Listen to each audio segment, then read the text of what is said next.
Well, new details here at 11. A quiet day at Greenville County's Five Forks Library, but look closer and you'll notice barriers are up ahead of the controversial event planned for Sunday.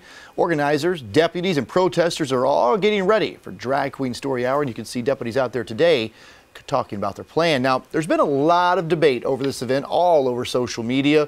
Phone calls have come into the library both for and against the Story Hour. And at one point, the Drag Queen Story Hour was canceled, but now it's back on. And we caught up with the organizer, the sheriff's office, and a protester on what they're expecting.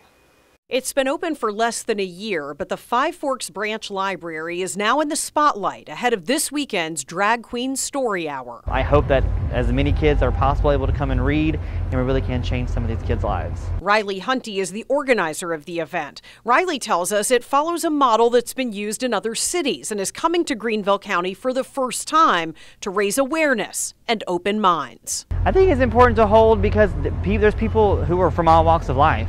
You know, unfortunately, Greenville, South Carolina, the entire upstate is not just full of Christians. I mean, there's people from everywhere, and I think that everyone pays taxes, so everyone has a right to the library. But there are some vocal opponents to the Story Hour, and some plan to protest at the library on Sunday afternoon, including members of the Greenville Tea Party. There are enough people in the county, you can call them God-fearing or moral people, who say, you know, what you do behind closed doors is your business. We don't care about that. But when you start bringing your flamboyant lifestyle and start targeting children, that's where we draw the line. We asked the Greenville County Sheriff's Office, who've already been there putting out barriers, what kind of security is planned. Roads are expected to be busy in and around the library, which sits along Woodruff Road in Simpsonville.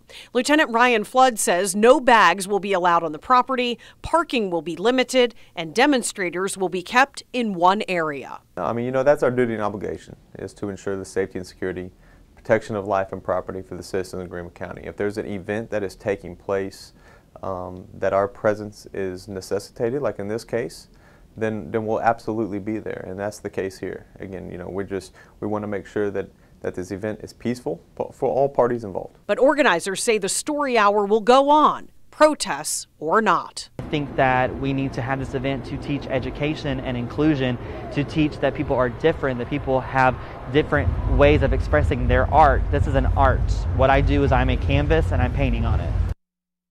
The event comes after both supporters and detractors tell us they've gotten death threats. So deputies and troopers say they will be on hand all day beginning Sunday morning, providing security and controlling traffic in that location.